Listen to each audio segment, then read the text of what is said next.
বাংলাদেশকে একটি কল্যাণমুখী ও সমৃদ্ধ রাষ্ট্র হিসেবে গড়ে তোলার প্রত্যয় ব্যক্ত করেছেন প্রধানমন্ত্রী তারেক রহমান। তিনি বলেছেন, দেশের মানুষের ভাগ্য পরিবর্তন এবং জনগণের কল্যাণে কাজ করে যাচ্ছে বর্তমান সরকার। রোববার কিশোরগঞ্জের পাকুন্দিয়া মির্জাপুর চেয়ারম্যান বাড়ি ঘাটে ব্রহ্মপুত্র নদে মাছের পোনা অবমুক্ত করেন প্রধানমন্ত্রী। আপনারা যেহেতু বিএনপিকে নির্বাচিত করেছেন, বিএনপি দেশের মানুষের দল, বিএনপি এদেশের স্বার্থেই কাজ করবে। পরে উপস্থিত জনতার উদ্দেশ্যে দেওয়া বক্তব্যে তিনি এসব কথা বলেন। প্রধানমন্ত্রী বলেন, অতীতের সরকারের অব্যবস্থাপনার কারণে বর্তমানে দেশের মানুষ বিদ্যুৎ ও জ্বালানি সংকটে ভুগছেন। এই সংকট নিরসনে সরকার কাজ করছে।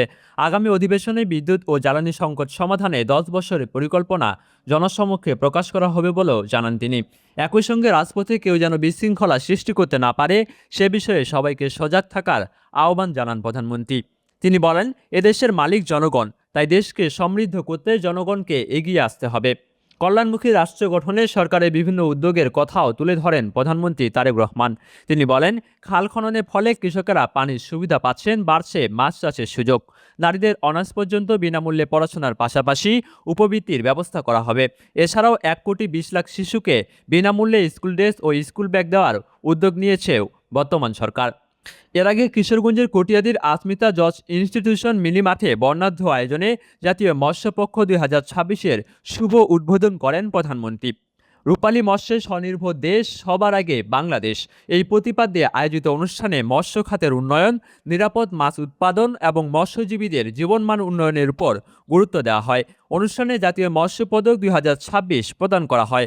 বক্তব্য শেষে আসমিতা জজ ইনস্টিটিউশনের শিক্ষার্থীদের খেলার বল উপহার দেন প্রধানমন্ত্রী। এতে শিক্ষার্থীদের মধ্যে দেখা যায় আনন্দ, উচ্ছ্বাস। কিশোরগঞ্জ সফরে প্রধানমন্ত্রী কটিয়াদী কাঠ হ্যাচারি কমপ্লেক্স পরিদর্শন এবং ঐতিহাসিক শোলাকিয়া ঈদগাহ ময়দানের উন্নয়ন কার্যক্রমের উদ্বোধন করেন। সবশেষে জেলা শহরের পুরনো স্টেডিয়াম মাঠে ফ্যামিলি কার্ড বিতরণ, অনুদান ও বিভিন্ন সম্মাননা অনুষ্ঠানে যোগ দেন প্রধানমন্ত্রী তারেক রহমান। মাহমুদ বিন মারুফ, নিউজ ডেস্ক, ডেইলি সকালবেলা।